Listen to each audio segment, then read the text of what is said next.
ప్రభుత్వం సైకో ప్రభుత్వం మీ అందరికీ తెలుసు.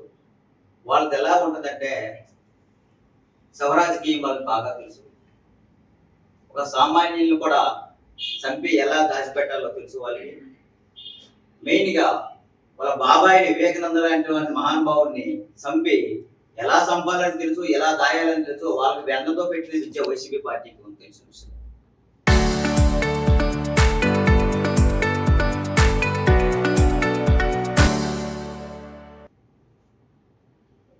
కాశీబొగ్గలో జరిగిన సంఘటన, ఒక బలహీన బడుగు వర్గాలకు సంబంధించిన వ్యక్తి దానయ్యని యాక్సిడెంటల్గా సిదిరి అప్పలరాజు గారు, మాజీ మంత్రి సిదిరి అప్పలరాజు గారు అబ్బాయి యాక్సిడెంట్గా చంపిస్తే దాన్ని దాసాలని ప్రయత్నం చేస్తున్నారు.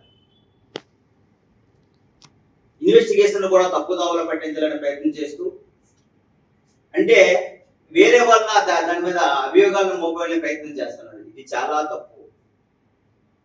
మాజీ మంత్రి అయినా సరే, ప్రజెంట్ ఎమ్మెల్యే అయినా సరే, ప్రభుత్వంలో ఉన్నోళ్ళైనా సరే, చట్టం దగ్గర అందరూ అతీతులు కారు, ఎవరూ అతీతులు కారు. చట్టం తన పని తాను చేసుకెళ్ళిపోతుంది. మీరు ఎంత మార్చాలని చెప్పినా సరే సీసీ ఫుటేజ్లు ఉంటాయి. అంటే ఎంత దారుణం అంటే, ఇప్పుడు చనిపోయిన దానయ్యకి ఆమె భార్య మతి స్థిమితం లేదు, ఇద్దరు పిల్లలు, వాళ్ళ బతుకు ఆగమ్య గోచరంగా ఉంది.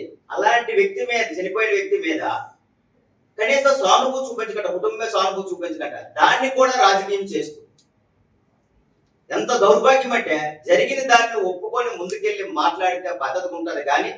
కానీ ఏదో మసిపూసి మారడకాయని నేరడకాయ చేద్దామని ఆలోచనతో ఉండి కేసును తప్పుదోవ పెట్టేద్దామని చెప్పి అని ప్రయత్నం చేస్తుంటాయి. దీన్ని మాత్రం ప్రభుత్వం సహించదు. ఈ ప్రభుత్వం నేరం చేసిన వాళ్ళని కాపాడదు.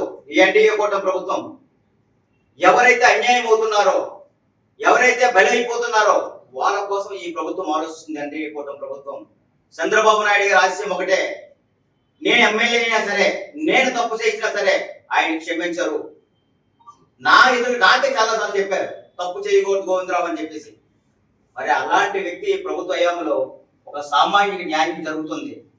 మీరు ఎంత మార్చాలని ప్రయత్నం చేసినా, అప్పలరాజు గారు మీరు కూడా చేసిన తప్పుని ఒప్పుకొని ఎవరైతే కుటుంబానికి అన్యాయం జరిగిందో వాళ్ళకి న్యాయం చెయ్యాలి, వాళ్ళకి న్యాయం చెయ్యాలి.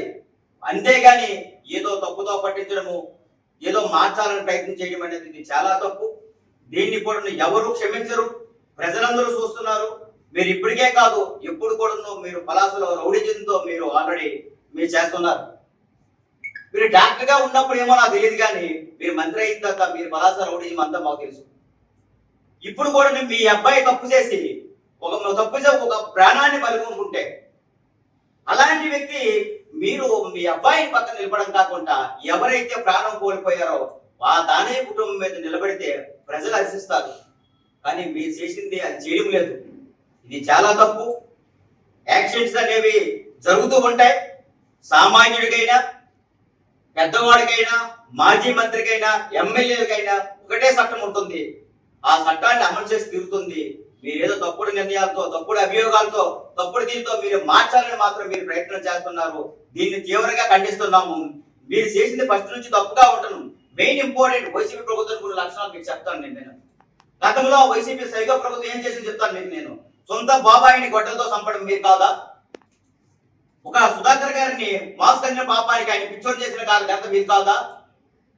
ఒక ఎమ్మెల్సీ డ్రైవర్ ని వాళ్ళ తాలూకా ప్రాబ్లమ్స్ అన్ని బయటపడతారని చెప్పి, వాళ్ళ తాలూకా ఏ అవినీతిని బయటపడతారని చెప్పి ఆయన చంపించి డోర్ డెలివరీ చేసిన మీరు కాదా? ఈ రోజు పలాసలో చేస్తున్న రౌడీజానికి బాధ్యులు మీరు కాదా? ఒక బడుగు బలహీన వర్గాలకు సంబంధించిన దానయ్య అనే వ్యక్తిని మరీ కూడా వాళ్ళ కుటుంబానికి లేకుండా ఈ రోజు ఇలా చేయడం అనేది చాలా తప్పు. దీన్ని తీవ్రంగా ఖండిస్తున్నాము. దీనికి ఎవరైనా శిక్ష అనుభవించవలసిందే. మీ అబ్బాయి ఒకటి, మా అబ్బాయి కాదు, అందరికీ ఒకటే న్యాయం వర్తించాలని కోరుకుంటూ, సీసీ ఫుటేజ్లు ఉన్నాయి. ప్రభుత్వం న్యాయం చేస్తుంది. ప్రభుత్వం తగిన నిర్ణయాలు తీసుకుంటుంది. తప్పనిసరిగా ప్రభుత్వ నిర్ణయాలకు అందరూ కట్టుబడి ఉండాలి. ఇది తప్పు ఒప్పని కాదు. తప్పనిసరిగా ప్రభుత్వం తీసుకున్న నిర్ణయాలకి అందరూ కట్టుబడి ఉంటాము. మేము కూడా కట్టుబడి ఉంటాము. మీరు కూడా తప్పు ఒప్పుకొని ఆ కుటుంబానికి న్యాయం చేసి ఎవరైతే తప్పు చేస్తున్నారో వాళ్ళు చట్టబద్ధంగా శిక్ష అందుకోవాలని కోరుకుంటూ తీసుకుంటున్నాం.